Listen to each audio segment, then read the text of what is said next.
Bizarre Brain Comics.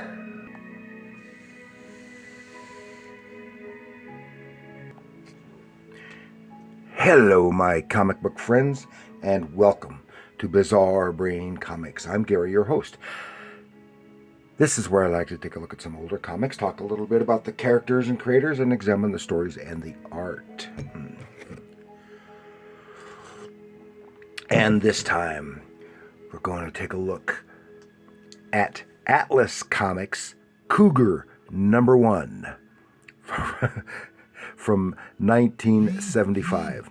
Cougar has different connotations today, but that's not what it's about. Before we get into that, remember, you can get my books, Bizarre Brain Comics Anthology, and Bizarre Brain Comics Presents Heroes. They're available on Amazon, Barnes & Noble online store, and other online outlets, book outlets. And this is a more mainstream book. Has some superheroes, some westerns, western stories, some horror stuff, and some good old-fashioned fun. Now, I want to talk about the Cougar. Okay, so this is Atlas Comics. Remember, in the mid '70s, this other publisher, Atlas, popped up. Started by now I can't remember his name. Martin Goodman. Is that right? Who had previously owned Marvel Comics, sold it, and with some stipulations that didn't get met, and so he decided to use his money to start up another company, and that was supposed to be a direct competition to Marvel, to be very Marvel-like, and wooing away many of the creators from both Marvel and DC at the time, with more pay. And actually, as a result, it did increase the pay for the artists across the board. So that was a good thing. It had some interesting but flawed concepts that kind of rushed into production, I think. Didn't think things out that well. But for just a few months, they had produced some interesting stuff that people are still interested in today. Among them is the Cougar. Now, this is, as far as I can tell, there are only two issues of the Cougar were ever published, and it's about a movie stuntman named Jeff Rand, who's the hero, and he seems to come across real-life movie monsters like vampires and werewolves and stuff. Like I said, there was probably only two, as far as I can tell, only two issues published, and the first one here, it involves a real live vampire, and in the second issue is apparently a werewolf. And but the thing is a little confusing because the character wears this skin tight costume. He's a movie stuntman. There's no reason for him to wear this, but he wears this all the time, except when he's in costume for work, and gets unintentionally involved in these mysteries, and his skills as a stuntman are integral to his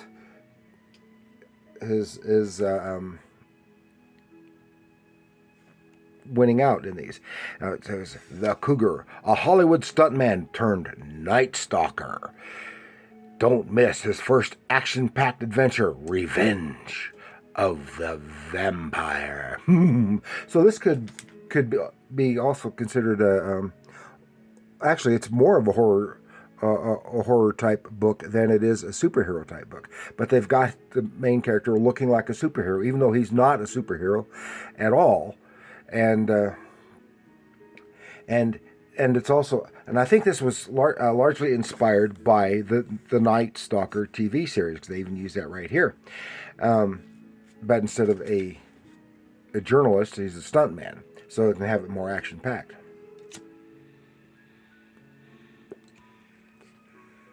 And of course, I just recently did that episode on the Night Stalker. Okay. Now the cover. Oh, let's see. It was. This is written by Steve Mitchell with art by Dan Adkins and Frank Springer. Has some nice artwork in there. And let's see. The cover was drawn by Frank Thorne. He who also had done that cover that of Tiger Man that I covered a little over a week or so ago, and Tiger Man. So, and someone said, "Oh, I hope please do more Atlas." Well, I was intending to do some more Atlas. I don't have too much, left of the stuff that I've got. There's still some stuff out there that I don't have. So here we have the Cougar. Jumps right into the action. Has nice visual storytelling. Good job on that coach, except it looks more like a Western style coach than a European style coach. But you use the reference that you've got. But that's a really good drawing there. Looks like it could have come from Stagecoach. The two figures fighting on the top of the coach. Oh, what happens? And then boom, has the tips. And that's another real good shot of that coach as it loses the wheel and goes over. But we see here the shot has changed so that we're behind the camera, so we see that this is all part of a movie, and the figures are going over the side of the coach. Then it's cut, print, and vampires and cougars don't mix. So it's not even the title that they said on the cover. And here we are introduced. So one of those stuntmen on the top of that coach was our character, the Cougar. He is the human man fighting against the vampire character in the movie. And they were buds. And here they are, finished shooting for the day. One of their guys is going to go into the castle. This is somewhere in Europe, Romania probably, and get some stuff ready for the day's shoot for the next day. And he is engaged to this. This is the friend who's going to do that. He is a prop man, and a script girl here is his fiancée, the blonde lady. But here, I notice the artists have used some photo reference of some actors in this. And this one here, I said, I know that face, I just can't quite place it. But after a while, I figured out. Now this is the Cougar, but he's in costume for the shoot, and I think they used photo reference of actor James Coburn, or young James Coburn, for that. I'm not positive. I can't be positive, but that's what I think. So the guy goes on into the castle while the friends go into the pub for a drink. Goes in and sees, well, this is down in the dungeon basement, whatever. Said, well, what's this here? This isn't supposed to be here. Prop guy's getting ahead of himself. Has the coffin and the cloak and all this stuff and the stake. That doesn't make sense. He pulls the stake out and suddenly, whoosh, whoosh, vampire coalesces in a mist and attacks the fellow who just basically had saved him. And meanwhile, well, the friends said, well, what's his name didn't show up. I wonder what the deal is. Said, heading back to, here's the Cougar, and I'm heading back to the hotel. Well, here is we see the vampire walking down the street of the village, and he goes to the hotel room, intercepts the girl, and this is here. I think this was a close-up of the vampire. I think that was based on Jack Palance. I wanted to mention here, it's because it said this issue is dedicated to Dan Curtis. He's Dan Curtis, the director. He created the Dark Shadows, and in the 70s he directed a series of movies based on classic horror movies, one of which was a version of Dracula, which starred Jack Palance. He also had directed the movie The Night Stalker, that the TV series was based on. So, there you go. That's why I have mentioned The Night Stalker on the cover, and then dedicated to Dan Curtis. And then this looks like it's based on Jack Palance, who played Dracula in the Dan Curtis production. Grabs the girl.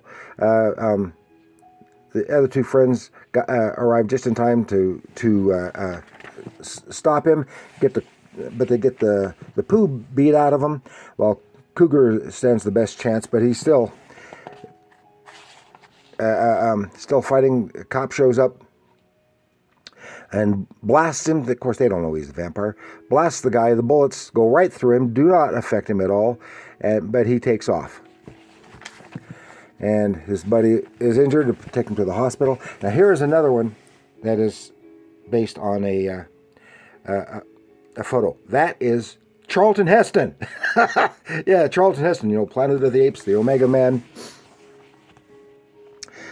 So the next day, what's his name? Never showed up for work. What's the deal in the morning? And so, I don't know, we haven't seen or heard anything of him. So they go into the castle. The last thing we heard, he was going into the castle. There they find him dead in a pool of blood, but not enough blood because he's been drained of blood. So the Cougar says, obviously something strange is going on. So he goes, does the shooting is, of course, canceled for the day, goes into the town to an old bookstore, and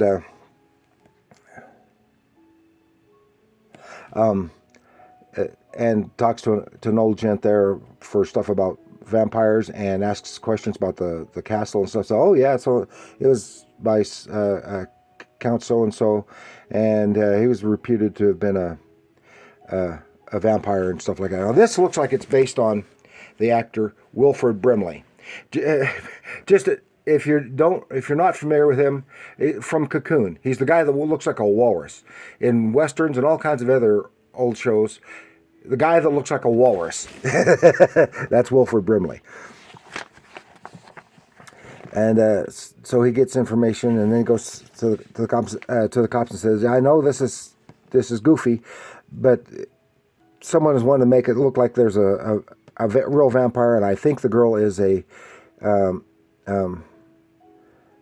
danger. Can you at least post a guard to help protect her, constable? She's the constable." Because when the vampire saw the girl, he called her Katya, and he found out that Katya was the name of his the original vampire's primary love interest way back when. So they got a constable on guard, and Cougar's visiting the young lady in question, and both of these look like they may have been done from photo of the girl, may have been done from photo reference, but if they're from established actresses, I can't identify them. And but before he leaves, because he's going to be in a room right next door, but before he leaves, the vampire shows up, makes short work of the guards, smashes in the door, and makes short work of the Cougar. And he wakes up later, the girl is gone. Somebody drives up, snatches their really cool old-fashioned looking car, drives up to the castle there, and there is the vampire with the girl. He's going to turn her into a vampire, and so she can be with him forever. And he has to explain this. It's not Katya, you bloodsucker. It's not her. So I know that. Yada yada yada. Fight, fight, fight, fight, fight, fight. Is almost. And this also looks like based on a shot from some vampire movie. It just looks like it. It may not be. And he gets loose. Fight, fight, fight. And he rigs things. He smashes a wooden table and uses a pointy stick from the wooden smashed table and destroys the vampire. All is well. The girl is saved, the vampire's gone, and everything's okay. I still don't know. And I think it had a lot of potential, but that, even though he looks cool in that costume, it's totally unnecessary. But I think it's cool, and I never had issue 2. I wouldn't mind seeing that myself. And with werewolf, because I like werewolves and stuff. And notice they got the color of the dress right, but here the gal, she's like in a tutu, like a ballet dancer with high heels. But it's great. I think great cover by Frank Thorne. I think I really like the interior art and the story. It had flaws, but it did a pretty decent job to introduce the character and the menace. The resolution was kind of abrupt, but they only had so much space to do it in. So I really enjoyed this book.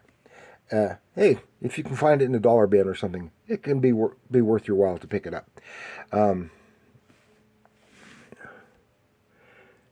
It's fun. It had some potential. And I wouldn't mind seeing more of it. I wouldn't want to see it on a monthly basis or nothing, but so that's all I've got for you this time. So please like, share, and subscribe. Do leave your comments down below. What do you think of Atlas Comics? What do you think of the Cougar? What do you think of my comments about the Cougar? Any such things. You have any questions about anything that I might or might not be able to answer? Let me know in the comments below. And remember, comics are art.